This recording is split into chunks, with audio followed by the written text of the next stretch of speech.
It is with some regret that I must inform you that I have invited you here under false pretenses today. You came here under the assumption that we would be playing Dungeons & Dragons, yet this was a lie. In several seconds, our timeline will split, and you will find yourself in one of two realities. If you find yourself here, seated at the table, happily eating on chips while you chat with your friends, then I applaud you, and I wish you good luck with your game. But if you find yourself in the other reality, flooded with visions, and with demons clawing at your house walls to get in, then, well, I can only inform you with some devastation that you have gotten unlucky, and your world will not be getting better. For we are playing the End of the World RPG tonight, and you have ended up in the wrong timeline. The time will split in 3, 2, 1. Well, it seems you're one of the lucky ones. Let's make characters. Now, you'll have to pardon the theatrics, but that's how I start every single game of the End of the World RPG, because this system really rewards you for building up some initial momentum and just running forward with the game. All of your players will be playing as themselves trying to survive the end of the world. And this format works best if you don't give your players too much time to overthink it, and you just have them reacting to the events. So with that in mind, I always like to surprise my players with this game rather than let them know what we're going to play, and it's always been a choice that I stand by. The End of the World RPG was actually a Spanish-language role-playing game that was ported over into English by Fantasy Flight Games. And I say ported rather than translated because they relocalized most of the game lore and information to be set in the United States. Now, if you live somewhere else, that could be an issue. I once played this game while I was in England, and I needed to do quite a bit of background work in order to port over the game lore for the local setting. Interestingly, End of the World isn't just one role-playing system. It's more like 20. You see, the End of the World RPG does not just have one book. It has 4 different books, each of them having 5 different sub-scenarios. And each one of these books delivers on one different take on the end of the world. There is Zombie Apocalypse, Rise of the Machines, Alien Invasion, or the one that I use, which is Wrath of the Gods. And as I said, within each book there are 5 different takes on this particular version of the end of the world. For example, as far as I'm aware, the Aliens book contains numerous types of aliens, from classic green men to lizard men who are infesting our politicians. I think there's like an underwater base in one of the things. It's quite extensive. Whereas in my copy, we have the Mayan Apocalypse, we have Lovecraft's Nightmare, the Book of Revelations, Gaia's Revenge, or my personal favorite, Ragnarok. All of these scenarios use the same fundamental rules, but they switch up what's going to happen in game and what enemies you're going to face. Now, I have ran this game for 3 separate groups, and I must admit that I have ran Ragnarok every single time. It's just so fun. You see, the best part of these systems is that they all come with a very extensive timeline on when things happen. And following that timeline, you end up with a very adaptive sort of gameplay style, in which the DM doesn't have to do an extensive amount of planning, and is mostly reacting to whatever wild plans the players come up with. Because this is very much a sandbox where the players are legitimately just trying to survive the world ending. Ragnarok, for example, begins with the sun disappearing from the sky, and everyone having a vision of their own death. From there, we're scheduled for 48 hours of complete and utter chaos as everyone around the world tries to prevent their own deaths. It is a period of ceaseless chaos. We're talking limited nuclear exchanges, conflicts between nations, police overstep as they're just attempting to confiscate weapons associated with their own deaths. There's actually nothing supernatural going on at this particular time. It's just everyone freaking out, trying to prevent their own deaths through any means necessary. And this, more than anything else, is what makes the end of the world come so much faster. And the players are not immune to this. I always give my players just some random little visions that can fit anywhere, like they get into a car and someone, like a giant steps on it.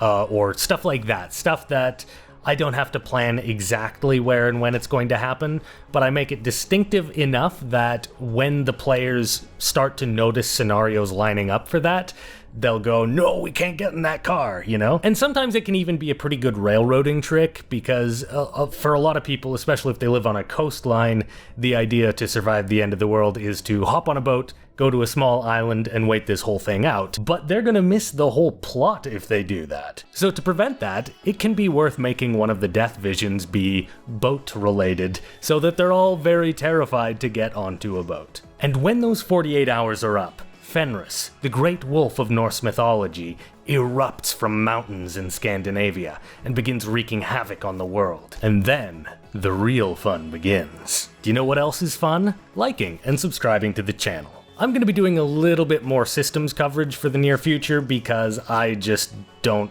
like not uploading frequently while I'm doing big essays. So if you like it when I'm covering systems and you want to encourage me to do more, the best way to do so is just to hit like on the video. It's at this point that I have to acknowledge that the rules, they're bad. They're just not very fun to play, and every single one of those 3 groups that I've played with, they have all been complaining about the rules by the time we finish the campaign, without fail. But here's the thing. That might be an intentional design choice, because the game, while incredibly janky and unfun gameplay-wise, is designed so that you can set it up and play within 10 to 15 minutes. As in, your players have never heard about this game, but within 15 minutes, they are ready, they have their characters made, and you're off to the races and you're beginning the game. You know that introduction I gave at the beginning with the timeline splitting?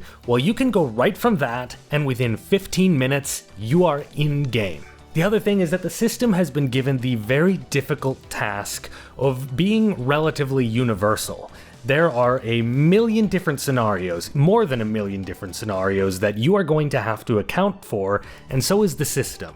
So the system is pretty bare bones because it's not just a role-playing system that you can start in 15 minutes. It's also a role-playing system that has to be universal in 15 minutes. This is essentially like lightning round GURPS. The speed of setup is actually a virtue in this case, because you can go from your theatrical introduction directly in-game and carry this momentum for maybe 1 to 3 sessions before your players start to notice that the rules aren't very good. Because this is a system that really is set up for shorter adventures. And if you do want to play a longer adventure with End of the World RPG, then my best recommendation would be to play 1 to 3 sessions and then switch to GURPS. Because you're going to find it to be a much more robust and sensible rule system for long-term play. I love this system. It's the only game I've ever played where your players will barely be at the table. I've always preferred to play this game with people who live together. That way, the session is fueled by a mad dash around their house, searching for all sorts of survival gear they're gonna need, or planning out how to fortify the apartment, hunt for weapons, etc. The energy of this part of the game is absolutely frenetic. People are running all over the place. Now, being that I have always played the Ragnarok scenario, staying put has never been an option for very long. However, if you are playing some of the other scenarios, such as the zombie game especially, then you will find that there is a lot more opportunity to stay within the home and to use the home as the map for the entire game. It's a really cool mode of gameplay that you're not going to find in many other games. At a certain point, the tabletop aspect of the game might completely fade away, and you might be doing something closer to LARPing. It's very different to be running a combat encounter when you are literally standing in the map. I also completely adore the timeline aspect of the game. The timeline is mostly fairly international in scope, so you'll have to do some work to localize the system for your local area. But from there, everything is pretty flexible, and you are essentially just having all of the players live in this world where certain things happen at certain times. When does the mayor declare an emergency?